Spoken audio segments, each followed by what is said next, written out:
இயேசு உங்களை நேசிக்கிறார். இந்த நாள் வேதாகம தியானத்திற்கு உங்களை அன்புடன் அழைக்கிறேன்.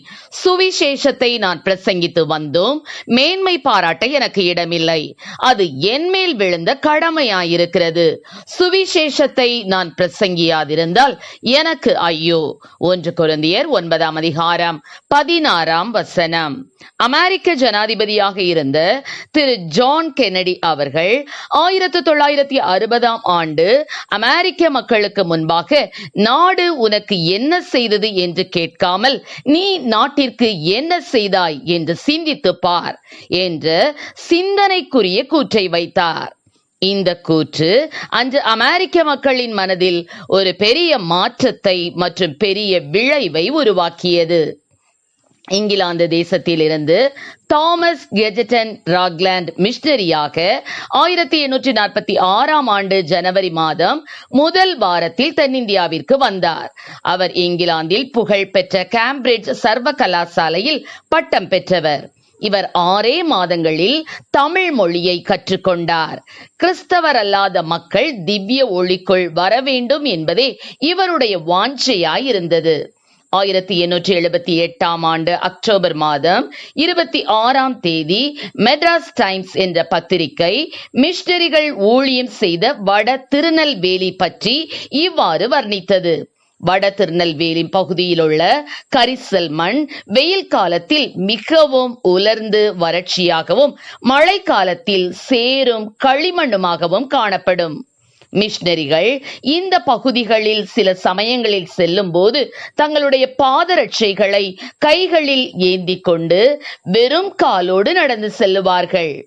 இந்த இயற்கை உபத்திரவங்களோடு இயேசுவை பற்றி அறியாத மக்கள் தரும் சரீர துன்பங்களையும் ஏற்று ஒவ்வொரு நாளும் இயேசுவை பற்றி அறிவிப்பார்கள்.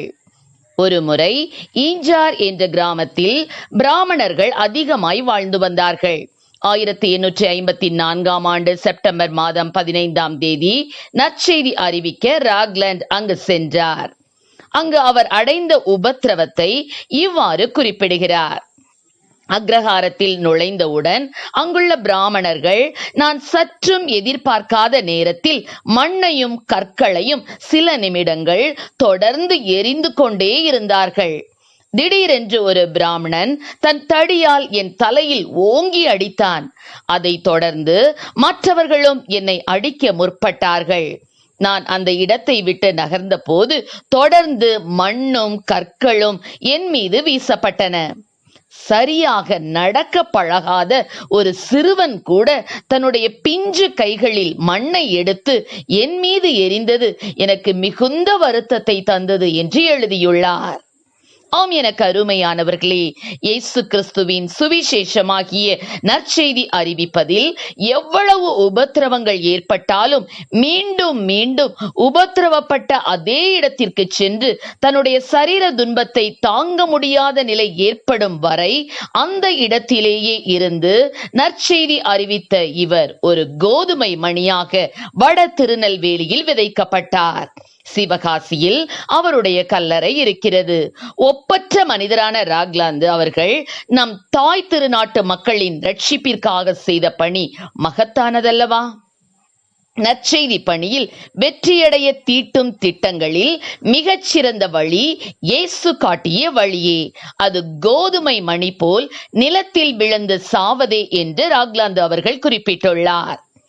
இன்னும் நம் தேசத்தில் பாவத்திலும் மூட பழக்க வழக்கங்களிலும் வறுமையிலும் தரித்திரத்திலும் ஏராளமான மக்கள் உண்டு.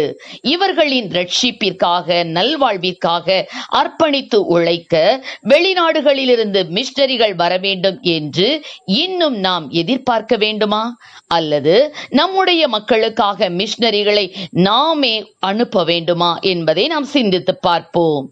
நம் தேச மக்களின் ரட்சிப்பிற்காக நல்வாழ்விற்காக செயல்பட தீர்மானிப்போம். நீங்கள் பல வேலைகளில் ஈடுபட்டிருந்தாலும் அழிந்து போகிற ஆத்துமாக்களுக்கு சுவிசேஷம் அறிவிப்பதற்காக சிறிது நேரத்தை கண்டிப்பாக ஒதுக்கியே ஆக வேண்டும். ஏதாவது விசேஷ திறமைகளை, தாளந்துகளை, வரங்களை, கிருபைகளை தேவன் உங்களுக்கு கொடுத்திருப்பார் என்றால் அதை கர்த்தருடைய பணிக்காக பயன்படுத்த முயற்சி செய்யுங்கள். புறமதத்தினர்களை நாம் எதிரிகளாய் கருதாமல் அவர்களும் நம் சகோதரர்கள், அவர்களும் தேவனுடைய படைப்புகள் என்பதை நம் மிஷனரிகள் எண்ணியதைப் போல நாமும் எண்ணி அறியாமையினால் அவர்கள் செய்யும் காரியங்களை மன்னித்து வணங்கா கழுத்துள்ள மக்களுக்காக மோசே ஜெபித்தது போல நம் தேச மக்களுக்காக பரிந்து பேசுவோம். கர்த்தர் நம்மை ஆசீர்வதிப்பாராக. ஆமென். ஜெபம். எங்களை அதிகமாய் நேசித்துவல் நடத்துகிறீர்கள் அன்பின் பரலோக பிதாவே. அப்பா, எங்கள் தேசத்தில் ரட்சிப்பை என் தேவநீர் கொடுப்பீராக ராஜா. அந்த கடைசி காலங்களிலே ஆண்டவரே அப்பா, இன்னும் ரட்சிக்கப்படாத ஜனங்கள் எவ்வளவோ பேர் இருக்கிறார்கள் ஆண்டவரே. எத்தனையோ மிஷனரிகள் அப்பா எங்கள் தேசத்தின் ஜனங்களுக்காக முன் நாட்களிலே வந்து விதைத்ததை போல ஆண்டவரே இந்த நாட்களிலும் ஆண்டவரே சுவிசேஷ பாரத்தை ஒவ்வொரு பிள்ளைகளுக்கும் என் தேவநீர் கொடுப்பீராக. ஆசீர்வதியும். இயேசுவின் நாமத்திலே ஜெபிக்கிறோம் நல்ல பிதாவே. ஆமென்.